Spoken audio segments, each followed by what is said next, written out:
रमा एकादशी व्रत कथा। धर्मराज युधिष्ठिर कहने लगे कि हे भगवान, कार्तिक कृष्ण एकादशी का क्या नाम है, इसकी विधि क्या है, इसके करने से क्या फल मिलता है, सो आप विस्तार पूर्वक बताइए। भगवान श्री कृष्ण बोले कि कार्तिक कृष्ण पक्ष की एकादशी का नाम रमा है। यह बड़े बड़े पापों का नाश करने वाली है। इसका महात्म्य मैं तुमसे कहता हूँ, ध्यान पूर्वक सुनो। हे राजन, प्राचीन काल में मुचकुंद नाम का एक राजा था। उसकी इंद्र के साथ मित्रता थी और साथ ही यम, कुबेर, वरुण और विभीषण भी उसके मित्र थे। यह राजा बड़ा धर्मात्मा, विष्णु भक्त और न्याय के साथ राज करता था। उस राजा की एक कन्या थी जिसका नाम चंद्रभागा था। उस कन्या का विवाह चंद्रसेन के पुत्र शोभन के साथ हुआ था। एक समय वह शोभन ससुराल आया। उन्हीं दिनों जल्दी ही पूर्णदायिनी एकादशी रमा भी आने वाली थी। जब व्रत का दिन समीप आ गया तो चंद्रभागा के मन में अत्यंत सोच उत्पन्न हुआ कि मेरे पति अत्यंत दुर्बल हैं और मेरे पिता की आज्ञा अति कठोर है। दशमी को राजा ने ढोल बजवाकर सारे राज्य में यह घोषणा करवा दी कि एकादशी को भोजन नहीं करना चाहिए। ढोल की घोषणा सुनते ही शोभन को अत्यंत चिंता हुई और अपनी पत्नी से कहा कि हे प्रिय, आप क्या करना चाहिए? मैं किसी प्रकार भी भूख सहन नहीं कर सकूंगा। ऐसा उपाय बतलाओ कि जिससे मेरे प्राण बच सके, अन्यथा मेरे प्राण अवश्य चले जाएंगे। चंद्रभागा कहने लगी कि हे स्वामी, मेरे पिता के राज्य में एकादशी के दिन कोई भी भोजन नहीं करता। हाथी, घोड़ा, ऊंट, बिल्ली, गौ आदि भी तृण, अन्न, जल आदि ग्रहण नहीं कर सकते। फिर मनुष्य का तो कहना ही क्या। यदि आप भोजन करना चाहते हैं तो किसी दूसरे स्थान पर चले जाइए, क्योंकि यदि आप यहीं रहना चाहते हैं तो आपको अवश्य व्रत करना पड़ेगा। ऐसा सुनकर शोभन कहने लगा कि हे प्रिय, मैं अवश्य व्रत करूँगा। जो भाग में होगा वह देखा जाएगा। धर्मराज युधिष्ठिर द्वारा कार्तिक कृष्ण एकादशी का नाम, इसकी विधि, उसका फल कैसे मिलता है, यह विस्तार पूर्वक बताइए। ऐसा पूछने पर भगवान श्री कृष्ण बोले कि कार्तिक कृष्ण पक्ष की एकादशी का नाम रमा है। यह बड़े बड़े पापों का नाश करने वाली है। इस प्रकार से विचार कर शोभन ने व्रत रख लिया और वह भूख व प्यास से अत्यंत पीड़ित होने लगा। जब सूर्य नारायण अस्त हो गए और रात्रि को जागरण का समय आया तो वैष्णवों को अत्यंत हर्ष देने वाला था, परंतु शोभन के लिए अत्यंत दुखदायी हुआ। प्रातःकाल होते शोभन के प्राण निकल गए।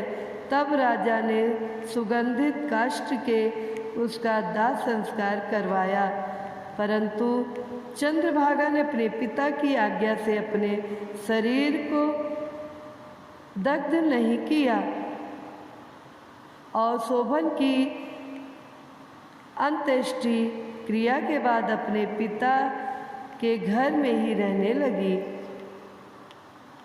रमा एकादशी के प्रभाव से शोभन को मंदराचल पर्वत पर धन्य दान से युक्त तथा शत्रुओं से रहित एक सुंदर देवपुर प्राप्त हुआ।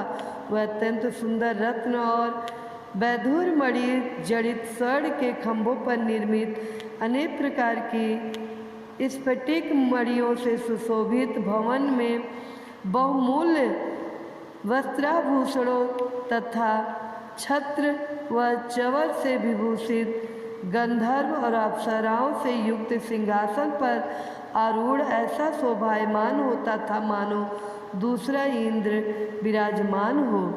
एक समय मुचकुंद नगर में रहने वाले एक एक सोम शर्मा नामक ब्राह्मण तीर्थ यात्रा करता हुआ घूमता घूमता उधर जा निकला और उसने शोभन को पहचान कर कि यह तो राजा का जमाई शोभन है। उसके निकट गया। शोभन भी उसे पहचान कर अपने आसन से उठकर उसके पास आया और प्रणाम आदि करके कुशल प्रश्न किया। ब्राह्मण ने कहा कि राजा मुचकुंद और आपकी पत्नी कुशल से हैं। नगर में भी सब प्रकार से कुशल है, परंतु हे राजन, हमें आश्चर्य हो रहा है। आप अपना वृत्तांत कहिए कि ऐसा सुंदर नगर जो ना कभी देखा ना सुना आपको कैसे प्राप्त हुआ। तब शोभन बोला कि कार्तिक कृष्ण की रमा एकादशी का व्रत करने से मुझे यह नगर प्राप्त हुआ, परंतु यह अस्थिर है। यह स्थिर हो जाए ऐसा उपाय कीजिए।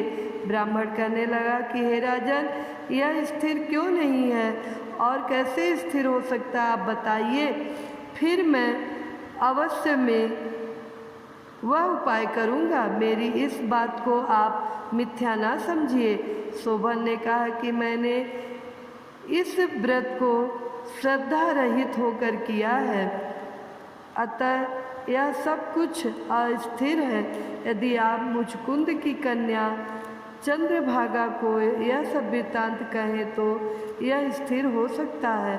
ऐसा सुनकर उस श्रेष्ठ ब्राह्मण ने अपने नगर लौटकर चंद्रभागा से सब वृत्तांत कह सुनाया। ब्राह्मण के वचन सुनकर चंद्रभागा बड़ी प्रसन्नता से ब्राह्मण से कहने लगी कि हे ब्राह्मण, यह सब बातें आपने प्रत्यक्ष देखी है या स्वप्न की बातें कह रहे हैं। ब्राह्मण कहने लगा कि हे पुत्री, मैंने महावन में तुम्हारे पति को प्रत्यक्ष देखा है, साथ ही किसी से विजय न हो ऐसा देवताओं के नगर के समान उनका नगर भी देखा है। उन्होंने यह भी कहा कि यह स्थिर नहीं है, जिस प्रकार वह स्थिर रह सके सो उपाय करना चाहिए। चंद्रभागा कहने लगी, हे विप्र, तुम मुझे वहाँ ले चलो। मुझे पति देव के दर्शन की तीव्र लालसा है। मैं अपने किए हुए पूर्ण से उस नगर को स्थिर बना दूंगी। आप ऐसा कार्य कीजिए जिससे उनका हमारा संयोग हो, क्योंकि वियोगी को मिला देना महान पुण्य है। सोम शर्मा यह बात सुनकर चंद्रभागा को लेकर मंदराचल पर्वत के समीप वामदेव ऋषि के आश्रम पर गया। वामदेव जी ने सारी बात सुनकर वेद मंत्रों के उच्चारण से चंद्रभागा का अभिषेक कर दिया।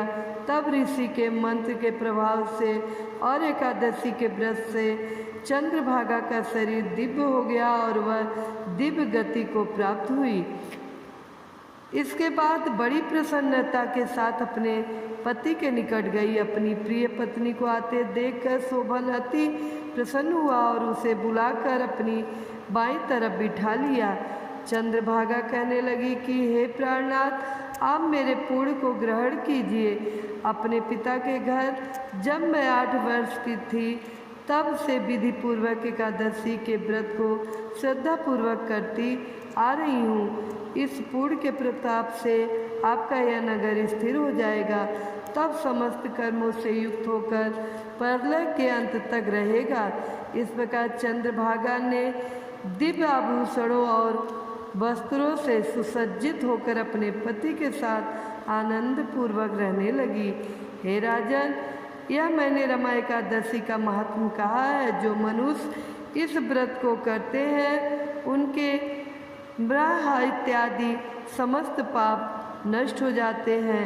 कृष्ण पक्ष और शुक्ल पक्ष दोनों की एकादशियों समान हैं, इनमें कोई भेदभाव नहीं है, दोनों समान फल देती हैं। जो मनुष्य इस महात्म को पढ़ते अथवा सुनते हैं वह समस्त पापों से छूटकर विष्णु लोक को प्राप्त होता है। तो प्रेम से बोलिए विष्णु भगवान की जय, रमा एकादशी व्रत की जय।